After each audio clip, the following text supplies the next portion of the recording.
1 hour down, hour 2 on deck, hour 3 after that. It's what we do. It's a Tuesday morning. We're getting you ready. It's cold in most of the country, but the heat is on with the SportsGrid network. So, Joe, temperature vibes in the room. We talked a little college football. We talked a little NBA action. We got NFL topics, which include the AFC and NFC championship games and some of those lines moving forward. The head coaching cycle starting to turn now. How we doing this morning? We hanging in there? We feeling good after an hour? Do you want to host hour number 2? Just let me know. Oh, I'm sorry, I couldn't hear you. No, we're good, Donnie. It's all you, my man. I'm just glad to be a part of it here. I know Ben did a great job last night, so being able to sit in his chair, it's an honor of epic proportions here this morning, Donnie. Sitting in the chair being the absolute topic of conversation last night around the SportsGrid network. But we'll get to that later. Maybe we can do that. But in the NFL, I'm telling you right now, Joe, you said, well, Donnie, you're hosting this morning. What actually happened? Well, I had a Skype interview yesterday with the Chicago Bears, just like millions of Americans to try to get the head coaching job for the Bears. They settled on a head coach. And I got to tell you, he's the prize out there right now, and it's Ben Johnson going to the Chicago Bears after having a successful run as offensive coordinator for the Detroit Lions. And we'll start there first. Let me ask you this question. We know that Ben Johnson was the hot hire coming into this cycle. He could probably pick the team that he wanted. He ends up with the Chicago Bears. But during this whole process, did you feel like he was the front runner in Chicago? Because they really cast that wide net and talked to old coaches, young coaches, coaches that were ready to be head coaches, coaches that weren't ready to be head coaches here. Did you think they settled on the correct guy for them? And also, did you agree with interviewing like 50 people, it felt like? Well, listen, I'd rather you leave no stone unturned and get it right this time, as opposed to continuing down the same path that you've done year after year and continue to make the wrong decisions. You've got more talent and actually cap space on this team than anybody else. There is literally no excuse for you not to get the right guy in the building to help your number one pick in Caleb Williams, eventually become, and it's kind of crazy, right? Because you got a lot on the line now, Chicago, because the guy you passed up on in order to take Caleb Williams is playing in the NFC Championship game, and he's leading his team. So you better get this next hire right for a litany of reasons. But I think it was down to him and McCarthy. And the big question was, and I would have been okay with McCarthy too, taking a young quarterback and giving him a guy that has a history of working with quarterbacks there, some pretty good ones too.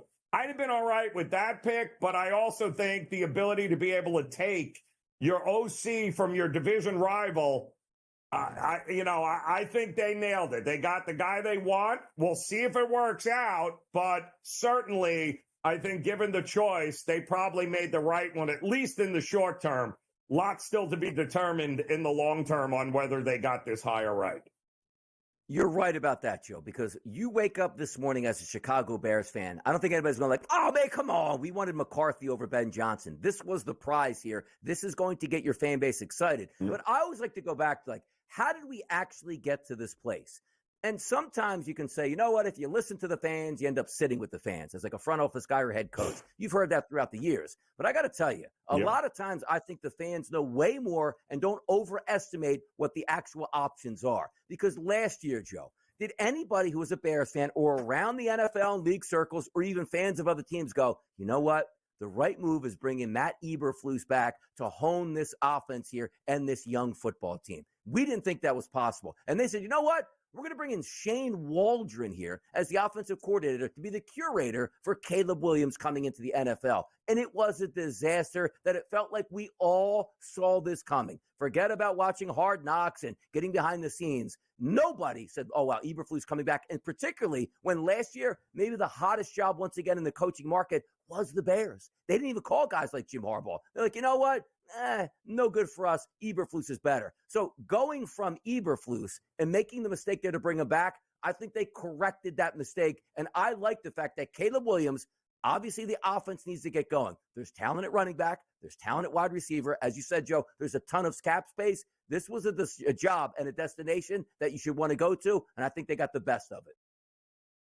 Yeah, I think they did too. But, I am not a big fan of keeping the general manager that hired or made the decision True. to keep True. Eberflus in the building.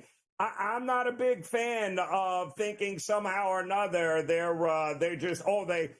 got it wrong. Unless he was told to keep Eberflus, I don't know why we have him and still Ryan Poles still as the GM in Chicago. Oh, and by the way, I have no idea what they're doing in Jacksonville with Trent Baalke as well. So I think if you're going to clean house and fire a guy mid-season and you're the guy that hired him or decided to keep him, what are we doing here? If you're going to clean house, you need to clean house. You need to get fresh eyes in there and somebody that can hire their own head coach and the own system that they know. And unfortunately, I do not understand what some of these owners do here when they keep one and not the other is beyond me. I'll tell you, like in professional sports and particularly, Joe, the NFL, it's one of the few marketplaces where broadcast business, sports business, owning a hardware store on the corner, a pizza shop, where if you don't provide a good product on the field, you lose money and you go out of business. No matter what happens to the Chicago Bears, they could go 0-17 the next decade. They will still be sold out in Chicago. They will make a ton of money, and they'll have 50 people trying to buy that team for billions more than it's actually worth. So there is no pressure of, you're getting relegated, like let's just say in the EPO. It's like, hey, man, if we don't perform, we got to spend some money. No, you do whatever you want at this spot. I just think for Bears fans here who deserve so much better than they've gotten over the past 25 to 30 years since their last Super Bowl victory in 1985, 1986, that this finally could work out. But let's also take a look at the ramifications, because we'll get the Detroit side of it here. But Chicago moving forward, Detroit's still going to be a good football team. Minnesota certainly looks like they're still going to be a good football team, depending on which quarterback they go with. Will it be J.J. McCarthy? The Green Bay Packers are a very good organization, still there. What are the expectations for you for first-year coach Ben Johnson and the Chicago Bears next year? Well, I think the top priority, Donnie, is that you better make Caleb Williams as good as Kingsbury has made Jayden Daniels, because that's what you're always going to be compared to, period.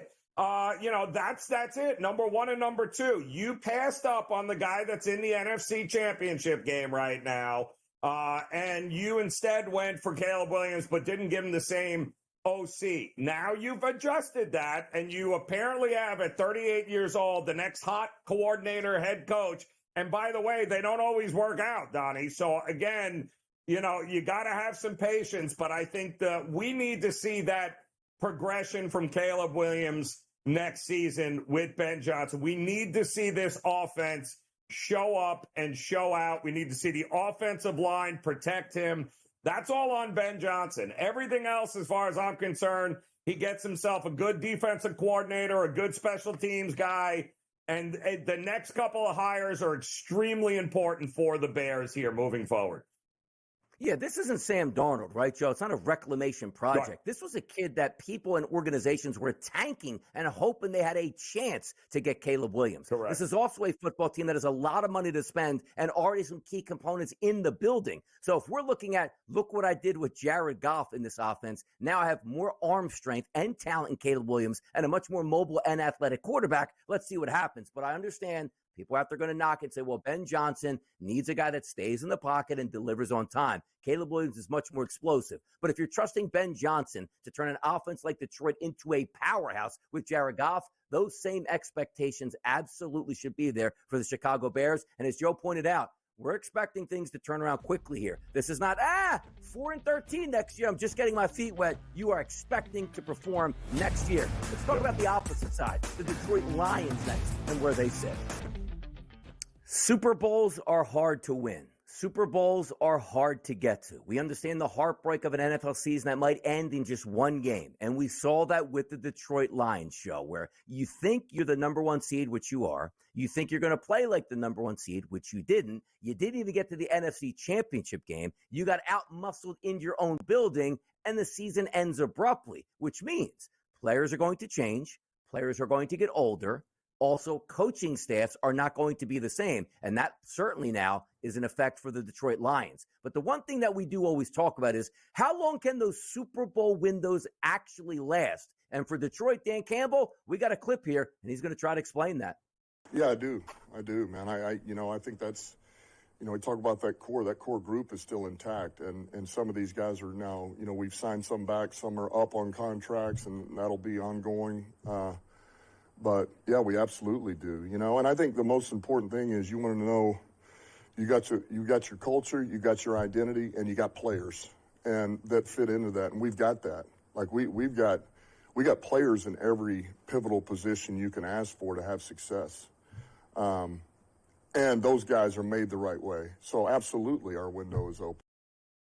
There you go. You wouldn't expect anything less from Dan Campbell to say, man, window's shut and looking for my next job at this point. There's a lot of talent still in that room, but the credit goes to Dan Campbell for being the head coach. Yes, he cultivated that culture that turns out, you know what? We could have a pretty good foundation for a franchise that hasn't seen a lot of success over the past 50 years or so. But a lot of that success also, Joe, went to Ben Johnson, the creative offensive coordinator that's now not going to be in that building. And also, there is a defensive coordinator we'll get to who's probably leaving as well. Talk to me about your thought process now with Detroit moving forward, at least without Ben Johnson today.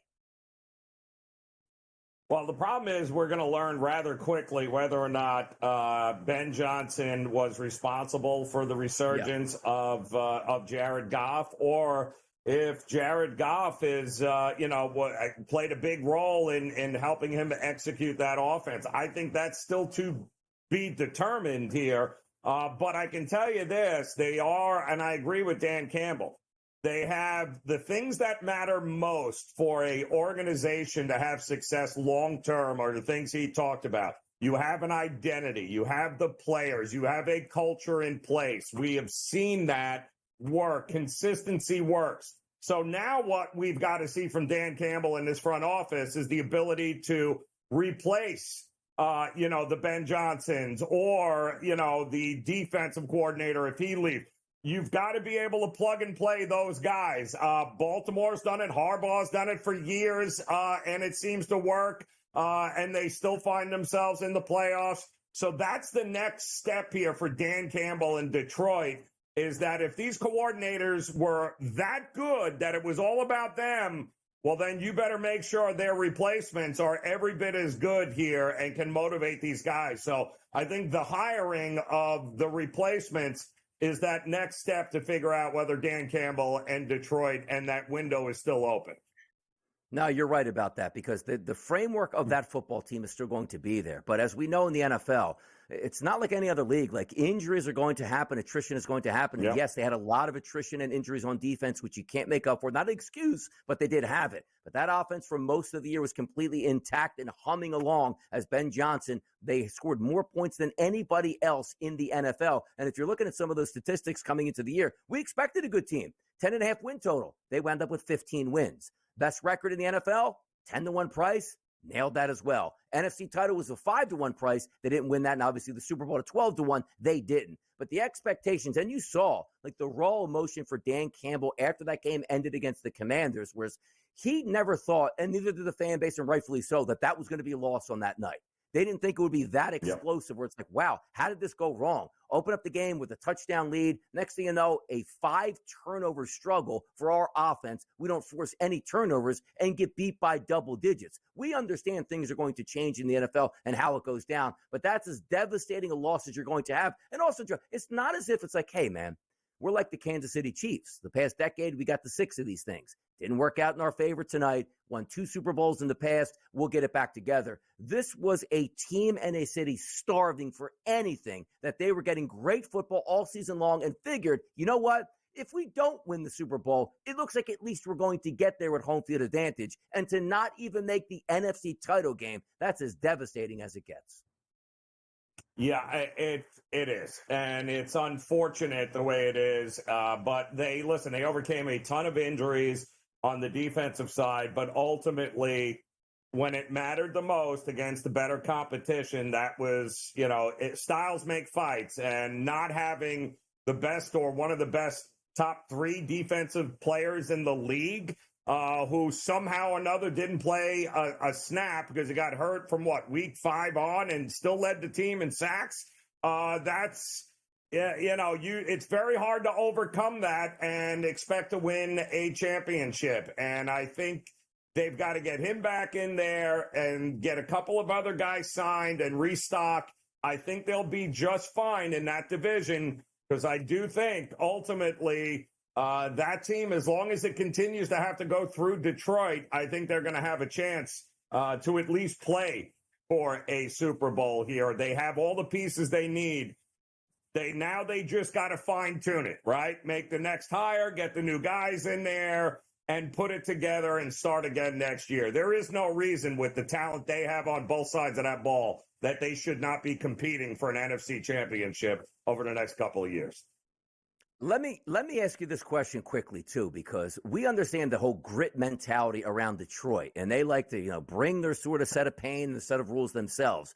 Are they going outside the building for the offensive coordinator? Because the Philadelphia Eagles tried that with Brian Johnson, didn't work at all. They go outside the building with Kellen Moore, it worked. Are they staying in-house for this OC, or are they going out-of-house? Yeah, that's going to be the interesting part. And how many guys do we really trust in order to go? Listen, if Jared Goff is comfortable with what's in the building and you have enough faith, by all means. But again, we're talking about Ben Johnson was 38 years old. So who's the guy behind him? Who is the guy in building that you're going to trust? I think you have to go outside at this point. Yeah, we'll see what happens, because if you do go outside, that's not a job that, they were too good last year on offense. That's a lot of weapons you would want to certainly coach and see what happens. Talking about coaching searches, we still got 5 teams out there looking for a coach. Let's talk about those spots. Somebody's going to get paid. There's 5 spots left in the NFL to have your dream come true and be an NFL coach. That's the Cowboys. That's the Jaguars. That's the Jets, Raiders, and the Saints. So, Joe Ranieri, let's go through these teams here, because we're going to start simply here. I want to ask you, if you were a head coach and all 5 spots that were open offered you a job, Cowboys, Jaguars, Jets, Raiders, and Saints, which team are you choosing first to go to? As crazy as it is, the Raiders are the most intriguing just because they are going to have more cap room, more draft capital. There's no GM there yet, but it's already been decided that whoever they end up hiring is going to have a lot of say in the personnel and where they go from here. So, they are sitting pretty good with that, cap space, draft capital, and an influence over personnel decisions. And there's no general manager there yet. So call me crazy. Yeah, I think if you're looking long-term to build something and really put your stamp on it, I think you have the best chance with the Raiders. We know Woody Johnson's a few fries short of a Happy Meal. Who wants to work for the Cowboys and Jerry? The Jags, nobody wants to work for Trent Baalke already. We know this. And the Saints, they got a lot of other issues here. So I think the Raiders is the most appealing job from a long-term basis where we're looking to build something here and you've got all the cards and all the assets available to you. I think the Raiders is the best job that's left. From a living perspective, I would agree with you with the Raiders. Maybe a little, couple $1 million house in Henderson, little Lake Las Vegas. You got the Strip out there, wonderful restaurants, world-class entertainment all the way through. But that division itself scares me to death if I'm going to take the Raiders job with the coaches and the quarterbacks I'm going to have to tangle with on a year-to-year basis. So when I look up and down the schedule and say, where would I like to go? They're not great spot. And the reason being is it's not as if like the Super Bowl champion wins. Like Kansas say, hey, you know what? Andy Reid's retiring. Like, man, I get Mahomes. I get this organization. Let me slide in. Like, there are issues all the way across the board. I actually like the Jaguars spot for me, just for the simple fact is I think that division I can compete in over the next 5 to 6 years. I already have what I think is my franchise quarterback, money to spend, and owner willing to spend. But at the same time, it is Jacksonville, things haven't worked out all that well. They've hired bad general managers, as we talk about in Balky, who sometimes keep staying there. You've made decisions on, hey, I think Urban Meyer is best for my franchise, which means who is making those decisions that's going to make the decision that's going to supposed to be help me take the Jaguars to the Super Bowl. But if we are looking now for you as the worst place to go between the Cowboys, Jaguars, Jets, Raiders, and Saints, where are you not going to, Joe? Yeah, well, I'm not going to the Cowboys. Sorry, just not happening. I'm not working for Jerry. Jerry is obviously, if I'm looking at it, you basically set Mike McCarthy up to fail by doing absolutely nothing in the offseason last year and then not renewing or renegotiating his contract and having him walk into a season as basically a lame duck coach. So I just think that you're going to have to be great to be the Cowboys, but the I have to win now mentality of the Cowboys, and every time you don't, I'm sorry, man. It's either what have you done for me lately or you're out. I think there's a few other jobs where you'll be given a lot of rope and a lot of opportunities to be able to build something like Dan Campbell did in Detroit, for instance. And bring in a culture and bring in a winning mentality and bring in the right guys, you're never going to have that kind of say in Dallas, and that's the problem. Yeah, you're right about that, because the issue with the Dallas spot is not actually that you won't get paid a lot of money, because you will. It's not that you're going to live in a fantastic area, because the Dallas Metroplex is absolutely tremendous. But it's the fact that you might be sitting there on a Friday with your game plan, and old Jarrett comes down and goes, I want you to get Ezekiel Elliott a couple carries in this game down by the goal line. Like, okay, boss, thanks for that. And there goes my game plan for this weekend. But if we are looking at spots that just are tough, like the New York Jets are like the poster child for crazy foundational structural issues that you have. And they date way back. This just doesn't start in like, hey, Rex Ryan had a couple good years there. This goes back a long time where this team just doesn't make the playoffs. And I always go back to Hard Knocks. This is probably, a decade and a half ago, where Darrelle Revis was the best football player in the NFL and just so happened to play for the Jets at the cornerback position. And they haggled and haggled and haggled instead of getting that done, because Woody Johnson just said, I'm not paying you this money, and I'm going to make a point to make my football team worse by doing that. Good luck coaching the Jets. More NFL topics next, right here on the Early Line.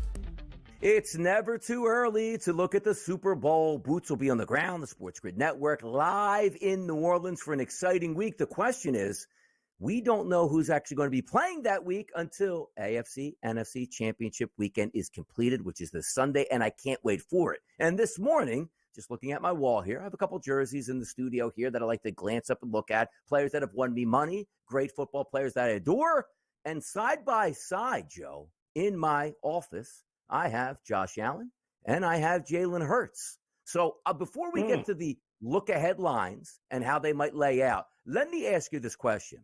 From a fan perspective, who do you want to see line up in the Super Bowl as the matchup? Well, I don't think you can go wrong with either the Bills or Kansas City, because both bring extraordinary narratives to the field.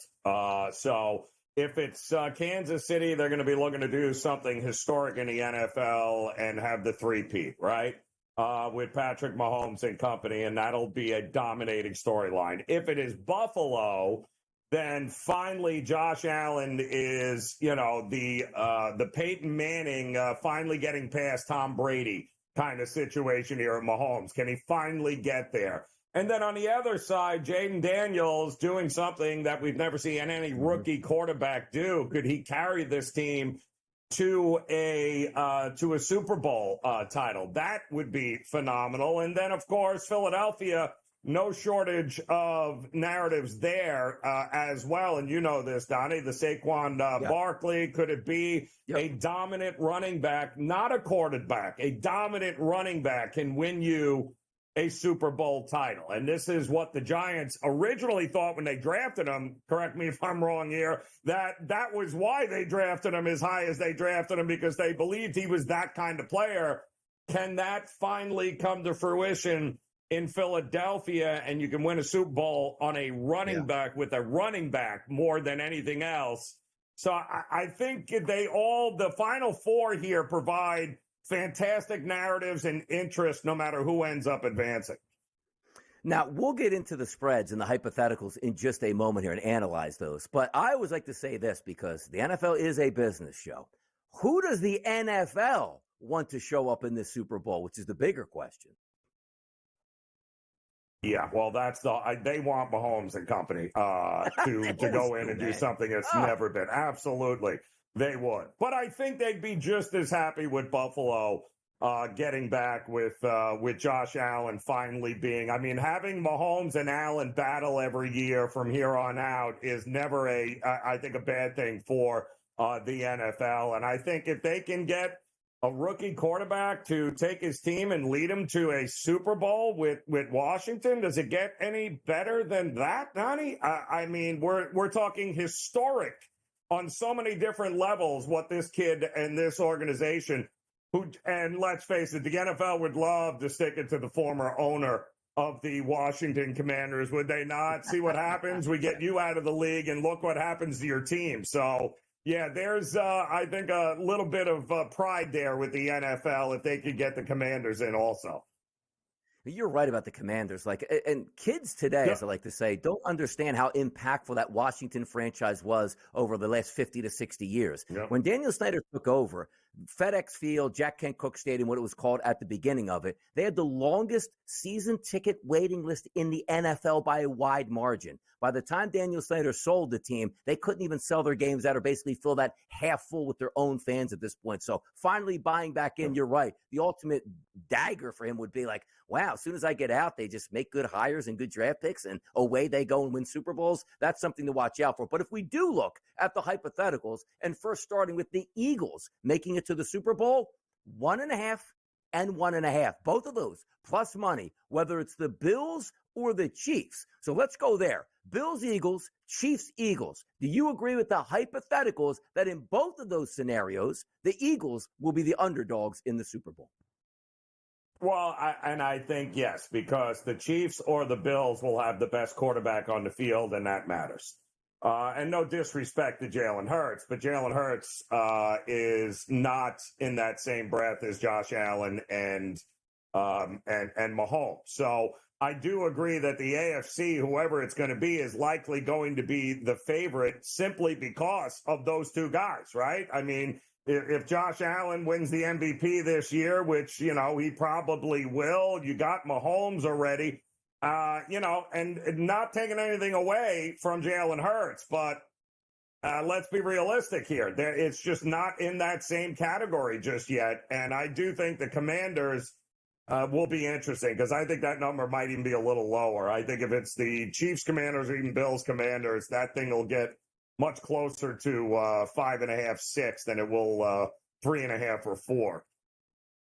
It'll be interesting to see, too, because, the Eagles and the Chiefs had played before, but so many times where when you enter into a championship spot, like I'm an Eagles fan, in 2017, it's like, boy, for us to win our first Super Bowl, we actually got to beat Tom Brady and the New England Patriots. I mean, like, my goodness here. Yeah. So having said that, like the Eagles have one, but the Eagles lining up against the Chiefs, you got to be saying, we were just here with a double-digit lead, and it's Patrick Mahomes and it's Andy Reid, and they beat us. Like, they know how to win championships. They're gunning for the third straight. They know how to do it. Whereas the Buffalo Bills get there, and I'm not knocking the Bills, but if the Bills win, which they did this past weekend in a titanic matchup against the Ravens, then vanquish their playoff enemies in Kansas City, I'm not saying, but I'm saying like, hey, we finally got back to the promised land at this point. And my goodness, it's been a long time. It's been, 30, 40 years since the early 90s, since we actually got into the Super Bowl, that they're happy with that. But if I'm an Eagles fan, I'm actually leaning towards hopefully playing the Buffalo Bills, even though, Joe, I actually think the Bills are a more talented team overall with a more explosive quarterback. And that's crazy talking about Patrick Mahomes.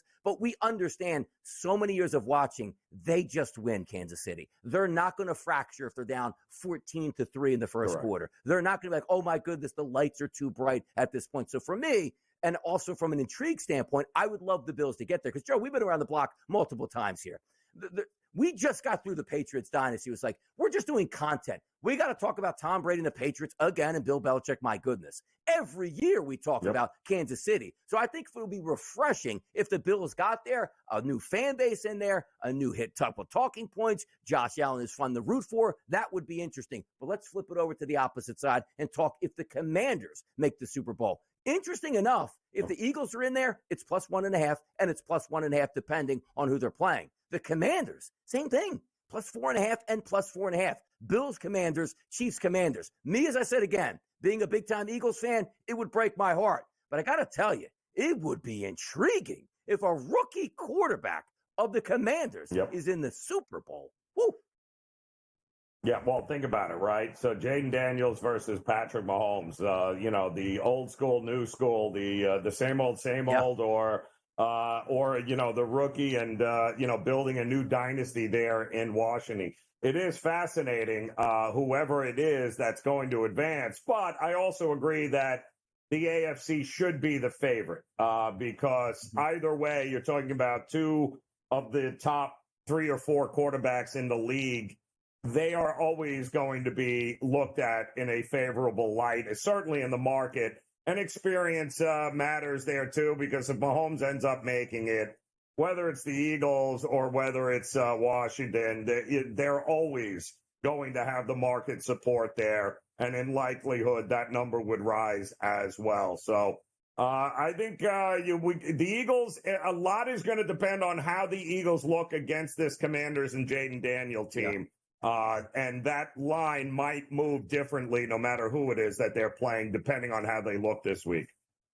No doubt about it. If you're looking at the FanDuel Sportsbook right now, and the odds to win the Super Bowl, it's the Philadelphia Eagles at a +180 price as the favorites, the Chiefs and the Bills, followed by the Commanders. You might say, like, wait a second. Doesn't make sense. How the Eagles underdogs in the Super Bowl favorites to win it. Understand the Eagles' path to victory technically easier to go through Washington than the Buffalo Bills and the Kansas City Chiefs squaring off with a -1.5 to +1.5 spread here. It makes sense. It does. Let's make sense of the national championship. Mike Blewett joins the show next. Boots on the ground, people. From one championship game to multiple championship games this weekend, the AFC championship game and the NFC championship game. I'm Donnie Rightside. He's Joe Ranieri, once again joined by Mike Blewett to talk some NFL action, and we'll get to the second game of the day. It's the Buffalo Bills and it's the Kansas City Chiefs. 6:30 p.m. kickoff out at Arrowhead. You take a look at Mahomes at the FanDuel Sportsbook, a 1.5-point favorite. Shows a lot of respect for those Buffalo Bills and a total that opened up at 47.5 and still sits at 47.5 today. When you saw the opening numbers here, Mike, for this game, what were your first thoughts? I think it makes sense. Maybe you could get a little bit more respect for the Chiefs being at home, but they were never going to make it more than a field goal. So this settled in right about where I thought it would. If you're a Chiefs backer, I wouldn't mess with the points. They've shown their ability to win close games. I would just take the money line at -126 versus -114 or -110. I think you don't worry about that juice at all. I do think a couple of things, and I've been a robot on the Chiefs really for the last 3 months, is that I still think that Patrick Mahomes' presence and the fact that he isn't playing at his elite statistical level distracts people from how good the Chiefs defense is. And obviously the Bills are coming off a game in which they didn't do a lot offensively. I'm concerned about their lack of explosiveness offensively outside of anybody named Josh Allen. So Khalil Shakir had a good game. He is at times their biggest playmaker. And I just think that's an issue for them going up against the Chiefs, who still have Travis Kelce that can play at an elite level. So I think I absolutely give both defenses respect. The three meetings that they've had in the playoffs have all been overs, or at least over this 47.5 number. But I would be inclined to bet the under on this one, as I think both defenses have been excellent this season and still don't get the requisite respect that they deserve. It's kind of crazy, Mike, because we're looking at two teams that I think we can all agree are not as good as we've seen their teams in the past. Buffalo, we just keep hearing they're not as good They don't have the weapons that they've had in the past. They're not maybe as big on defense, and yet Mahomes and this offense is not what it was. Like, okay, but yet here they are, Mike. These two teams that aren't as good as they've been in the past are getting ready to battle for a trip to the Super Bowl. And the big question is, can Buffalo finally break through at Mahomes, or is he just going to win every one of these? At some point, you can't keep winning one-score games, right? At some point, there's got to be regression. Is this the time it comes? It certainly could. I think the Bills are good enough to beat them. I don't think this is a blowout, and the Chiefs haven't really been blowing teams out other than the Steelers on Christmas Day. So Josh Allen is going to have to be perfect in the way that he has been recently, not turning the ball over. I don't think you get the blow-up Josh Allen game that you've gotten in years past where he turns the ball over recklessly. In fact, the other day, I thought that play down near the goal line where he was wrapped up and thought about pitching the ball back to James Cook, he didn't do it, which is maybe the biggest piece of evolution in his career. He was really good in making sure he kept that ball tucked in tight. So they'll have to play clean.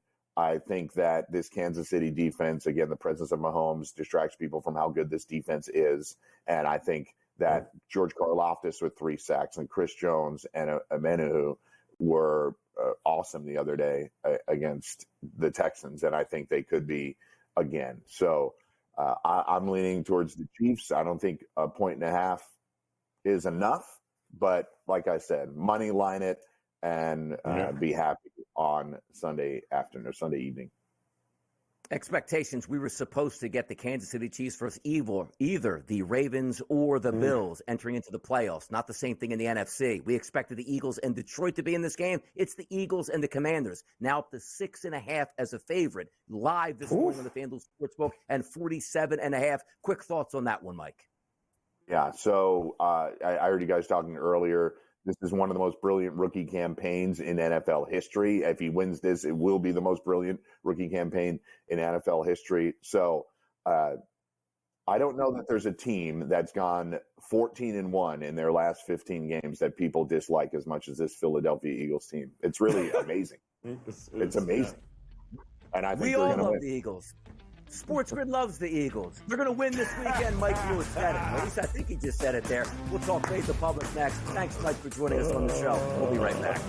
It's a heavyweight championship bout. We saw one last week in the National Football League. It was in Buffalo. It was fantastic, and it came down to a drop 2-point conversion. Otherwise, we might have been going to overtime for the right to play the Kansas City Chiefs. It's the Buffalo Bills and the Kansas City Chiefs this weekend. At the FanDuel Sportsbook, currently listed the Chiefs as a -1.5 point favorite. A 15-win football team at home trying to win a third straight Super Bowl, not all that injured, and only laying 1.5. Things that make you say, and a total of 47.5. So while we look at these two football teams, Joe, 15-2 Kansas City, 13-4 Buffalo Bills, we still look back. These teams played this year already. It was in Buffalo, and Buffalo was the better football team. But if we go back over the history of, let's just say, the past 5 years in the playoffs, your nemesis as a Buffalo Bills fan is the Kansas City Chiefs. So let's start there. These two teams playing. Bills won the game this year. The Bills can't beat the Chiefs in the playoffs. What's going to give this weekend? It's kind of crazy, Donnie, when you think about it, right? The Chiefs now appearing in their 7th straight AFC championship game. They're 4-2 heading into this game in the previous 6. They also have, 3 Super Bowl wins along the way and trying to become the first team in NFL history with 3 straight Super Bowls. It's just bonkers how good this team has been. We stepped away from the Tom Brady era, and here we go with the Patrick Mahomes era and Andy Reid. And yet, can this finally be the year, like when, Peyton Manning finally had to break through and was able to get by Brady and company? Is this the year that Josh Allen does? I'll say this. I have been saying it for a while, watching this team a lot and having been a big supporter of the Buffalo Bills over the last 5 years since the Josh Allen draft. there is something different about this team this year. I don't know how to put my finger on it because they're not the most talented as they have been in years past, Donnie. But this looks like a different Josh Allen. This looks like a different, motivated Buffalo Bills team. This is not the wide-eyed, we're hoping we can get past Mahomes. You saw it when they played the first go-around in Orchard Park, and I think you're going to see it again in this one here. There's just something different about this Buffalo team. Their focus, their mentality, a chip on their shoulder. Yeah, it's very hard for me to look at Buffalo and think they're not going to have an opportunity to play for a championship because I believe they are. You're right. And it's not the most talented Buffalo team that we saw the past couple of years. Somebody's saying like, wow, their best chances were probably in the past. Not necessarily. Because the one thing we always asked for a quarterback like Josh Allen, he just can't be your lead running back. James Cook has been phenomenal this year, handing off the football, scoring touchdowns, making plays in the passing game. That's really helped them out. But also understand this. You are going into Kansas City. It's going to be colder temperatures. Buffalo's used to that here. Buffalo has been in positions, Joe, to beat the Kansas City Chiefs in the playoffs and just haven't been able to get it done in some of the craziest circumstances possible. But the one thing we do look at in the tail of the tape, points per game, 31 points for the Buffalo Bills this year. The Kansas City Chiefs, 22.6. The margin of victory is usually razor thin in Chiefs game, and rightfully so, because they're not scoring as much. What I'm interested to see is usually Kansas City, with that great defense under Steve Spagnuolo, can usually set the tone for the game. And the Chiefs go, right, Joe, we'll score when we need to. We won't turn the football over, but the games will be close, which, again, increases that margin for error. I would love to see if the Buffalo Bills come out and take the lead in this game so we can get that old Kansas City Chiefs team where you have a swashbuckler quarterback making every throw possible and pushing the football down the field. That's the matchup that I'm most looking forward to. But also, just looking at the line itself, it's only 1.5. And Mike Blewett was on with us, and rightfully so, it's thinking about this team won 15 games. They're at home. They win at home at a crazy margin. They're used to playing in AFC championship games. They're used to being in the Super Bowl and winning Super Bowls. Why is this line only 1.5? Is that a trick shot here from the sports books? Yeah, and the question is, Donnie, where does it go from here, right? Are we going to see a little bit later? Are we going to get this to 2.5? Will it get to that point? And I think already what you're seeing is a lot of teaser opportunities by getting the Buffalo Bills over a touchdown here, which I think is a great opportunity also. So it's going to be interesting to see, does this get to a pick 'em or does this go closer to the 2.5 mark with Kansas City? Quite honestly, I think if it's going to go anywhere, it's going to go down. It's going to go maybe to a pick 'em by the time we get it, because I just think there's far too much liability for sports books if you push this thing up and give the Buffalo Bills an opportunity to get in a 6-point teaser 8.5 points. I just don't see the books opening themselves up for that. I think if anything, I think it's going to go down, and I think that's where the money is going to come in late here with the Buffalo Bills. I'm so intrigued by this game. I really am, because it just baffles your mind. We understand this. And it used to be that way a little bit with Tom Brady and the Patriots. Like, if you hung a spread that goes, you're just asking them to win the football game in the playoffs in a big moment with Tom Brady. I get the same vibes from Andy Reid, the best coach in the NFL. Spagnuolo, the most underrated defensive coordinator, every week brings the pain with some unbelievable scheme to take away your best football players. But there is that Josh Allen effect. And it's crazy to say, Patrick Mahomes might go down, Joe, as the best quarterback we've ever seen statistically and winning Super Bowl wise.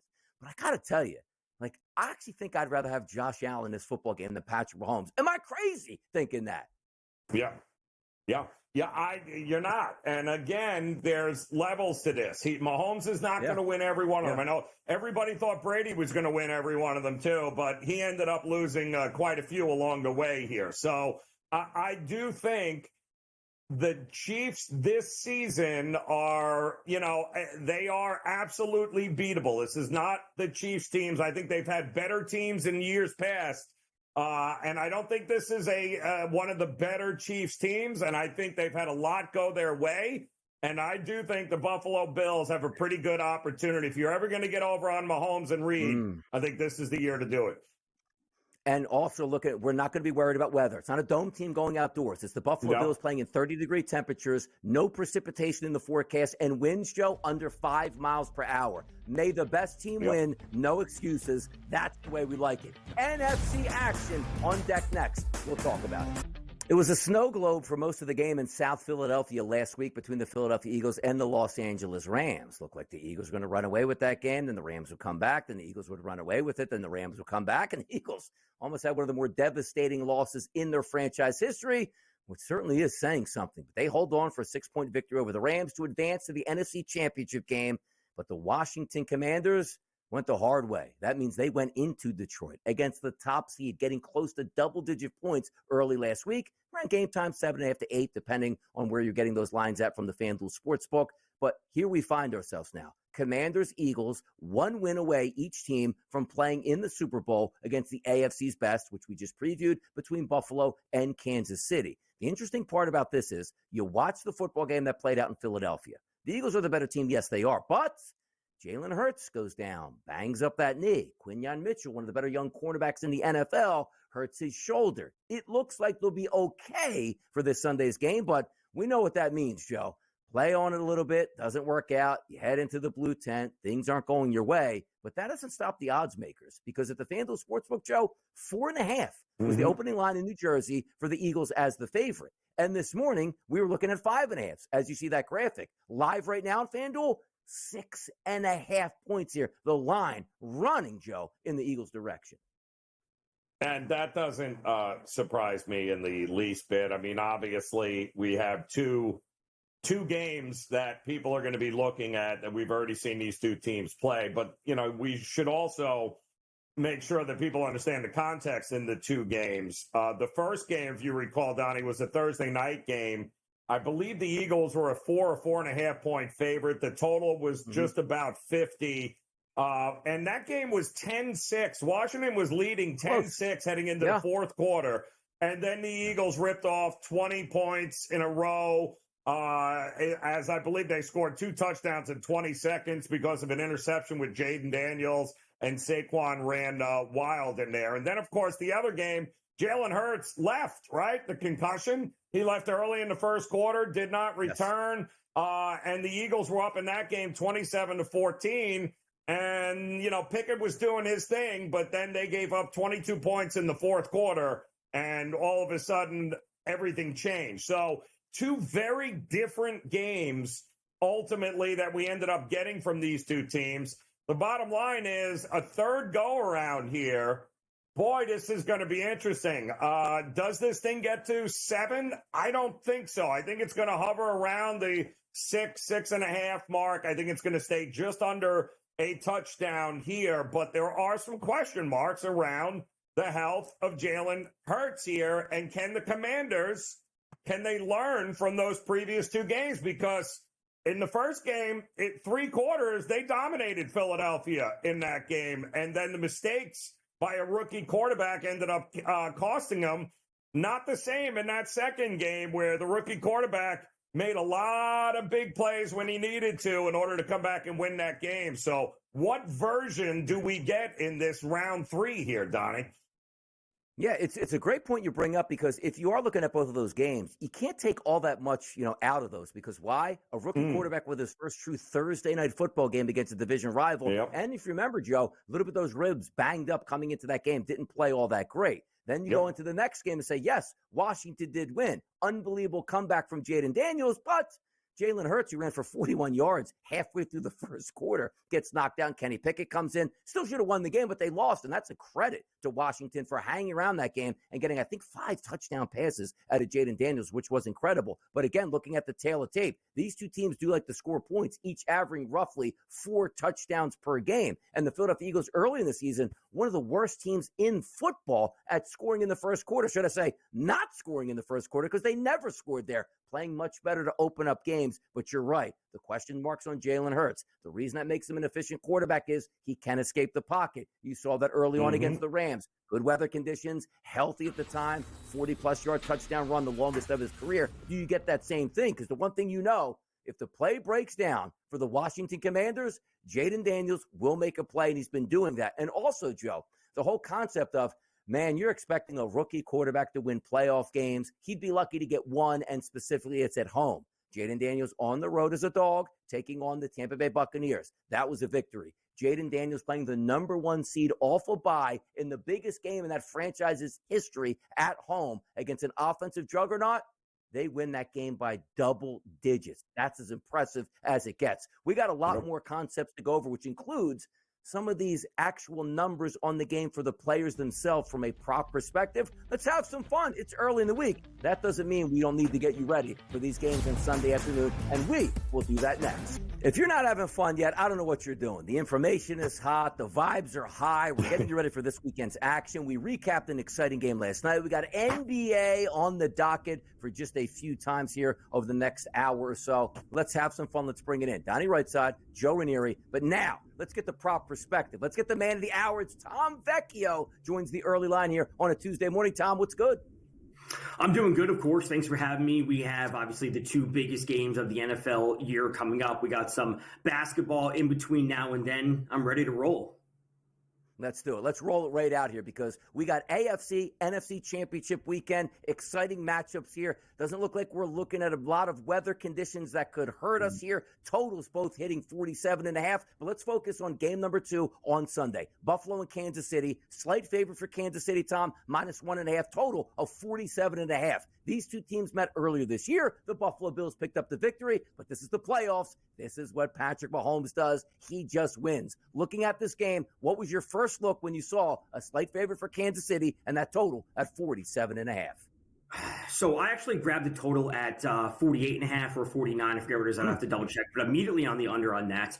You know, this is a game that I think both teams want to reel in. Like, we have failed to see, or, you know, the story of Kansas City is, they're barely reaching 30 points this year. And of course they have a great defense. And, you know, on the other side for Buffalo, it's like, do they really want to turn this into a shootout? Like, that's the question I have is, like, are we going to see 60 points in this game, or are we going to see on the 40 side? Like, which is a more likely outcome? And how do the Bills want to play this? I think they want to keep this kind of close to the vest and limit the chances that Mahomes has. Like, how many times have we seen Mahomes with the ball with 4 minutes left, 3 minutes left? Like, they want to take those chances away, and that just means running the ball. And I think that opens up a lot of opportunity in the backfield for Buffalo. I actually don't necessarily think it's going to be a big James Cook game. Not saying he's not going to have a good game. It's just that with Ty Johnson and Ray Davis involved, there's just so many options that they can extend drives. And I think that would be the goal for Buffalo to come away with a win.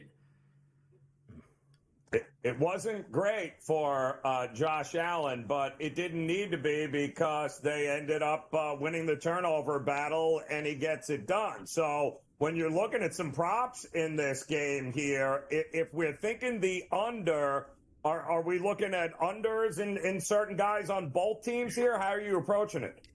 So, again, I think this has to be a run-first game for Buffalo, so I want to immediately turn to some unders on Keon Coleman, the rookie receiver for Buffalo, and we have seen him get very limited chances throughout the regular season. Now, those chances do happen to be downfield. There are some games that he's come away with 2, 3, maybe 4 targets, but those targets are 20, 30 yards down the field. Like, some games he has like 1 reception for 40-some-odd yards. So I like him under 23.5 yards.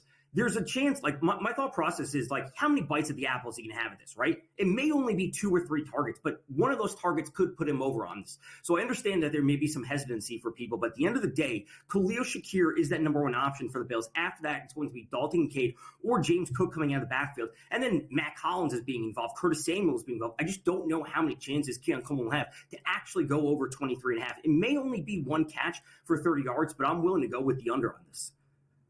I love the matchup. I can't wait to let it play out here. You're looking at 2 exciting quarterbacks, 2 great football teams looking to get to the Super Bowl. It should be a great one from start to finish. And those odds at the FanDuel Sportsbook at -1.5, they're expecting a close game as well. In Philadelphia, we do have some line movement here. The 3 o'clock game on Sunday afternoon for the NFC supremacy. It's Washington, it's Philadelphia, it's Jayden Daniels, and we think it's going to be Jalen Hurts based on some of the reports we have. But in the odds market, Tom, 4.5 at the opening number. Ooh, wonder if we get Jalen Hurts. We're now seeing 6.5 at the FanDuel Sportsbook this morning. And also another key number, 47.5, similar to what we're seeing in Buffalo and Kansas City. What are your thoughts on Washington and Philadelphia early week?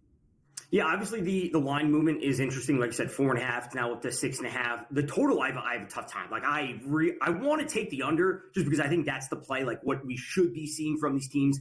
at this point in the season. But man, with the offenses that they've had and recent results from these two teams, it is really, really tough to take an under, especially if Saquon's going to break off some 60-yard run. He's going to push this game over by himself. So I have a really, really tough time with the under. I would lean there. Ultimately, I want it to start off slow. And as I always say, I want a live over. If this starts off slow and get like a live over 41, I think that would be an awesome spot to look. I actually have a lot of interest when it comes to Daniels in the prop market, specifically over 21.5 completions. He's been over this in 8 straight games, not including the last game of the season versus Dallas when he obviously didn't play the full game. But this has been the calling card for Washington this entire season with Cliff Kingsbury's like short passes, pick up first downs, move the ball effectively, limit turnovers, and really put Daniels in a good spot to succeed in the offense. So I like the completions, and I don't mind the over 15.5 for his longest rush. His rushing yards was sitting up at 55.5, but if he's going to be forced out of the pocket, if I do expect the Commanders to be playing from behind, obviously with the pressure that the Eagles can bring, Daniels scrambling for yards, I do think is a pretty viable outcome this weekend as well. So I'm trying to figure it out, Tom, as to who does this benefit having seen each other twice? Does it help Daniels seeing this defense now for a third time, or does it help the defense seeing him for a third time? Because he's had some success in both games, and I don't know if the Eagles can fully stop him here. So I think whatever the answer is, there's your winner. The question is, who does it benefit? Right, and I want to say that Daniels will have success in terms of yards and stats and hitting overs, but I do think the Eagles will come away with the win. So he may have like a little bit of a leg up where we will see him hit some overs, he hits some yards. Again, I think the completions will be there, but I think the Eagles are just a better team overall. So could he go, I think is what his passing line is at 222 or 230, whatever it is. Could I see him go for 250? Sure. Does he do that in a losing effort? Maybe, and I think that's what the outcome will be. So it does benefit him, but the Eagles are still the better team. Coming into the playoffs, you're playing on the Green Bay Packers, who have a very good defense here. Jalen Hurts didn't have to do all that much operating from the pocket through a couple touchdown passes, but they lean on Saquon Barkley. Fast forward to the next week against the Los Angeles Rams. Bad weather conditions. Jalen Hurts banged up a little bit in that game. Didn't have to do much in the passing game. Ran early before he got injured, and Saquon Barkley, once again, a monster. The question I want to ask you is, you're now getting some really good pricing on A.J. Brown and Devontae Smith. Is that a way that you would look maybe later in the week or up to the game, depending on how healthy it looks like Jalen Hurts is going to be? Yeah, on Sunday night when I was doing the recap show after these lines were first posted, I saw A.J. Brown at 60.5. I would have to double check to see what it is exactly now. But between A.J. Brown, Devonta Smith, and Dallas Goedert, I think 2 of the 3 go over. That's the kind, and I think Saquon obviously will get his yards. He'll have 100 plus combined, 120 plus combined, whatever it is. But when it comes to the receiving market specifically, Brown, Smith, Goddard, 2 of the 3 go over. If the number dips to 58 or so for Brown, that's a spot I'll be willing to buy into. I also will have a lot of interest when it comes to A.J. Brown's touchdown prop. I think he can have the touchdown prop. He can cash that in, but may actually still hit less than 60 yards. So, I think it will be a Saquon first game, of course, and maybe a little bit of Goddard, a little bit of Smith. But Brown, I'm a little bit hesitant on. McLaren's going to be interesting with Washington, too, because they seem to be spreading the ball around a lot more. Brown getting a bunch of targets besides Terry. Who do you focus in on the Washington side? So I really like De'Ami Brown. I actually tweeted that out on Sunday night when I was doing the recap show. Over 3.5 receptions for him. That line has moved a little bit. It was minus 130. It's now to minus 150. McLaurin, we know, is their best player in offense. I think we'd all agree with that. But the defense is going to be focusing in on him, diverting extra resources to him. So De'Ami Brown has been legit awesome. And if we look back over the entire season, we can't just take his season average, because in the beginning of the year, he was getting 1, 2, 3 targets in some games. So we have to actually look at the last portion of the season, specifically in the playoffs. He has been awesome, seeing 6, 7, 8 targets. So getting 3 or 4 catches on 8 targets, I think will put him live for this, especially if they're playing from behind.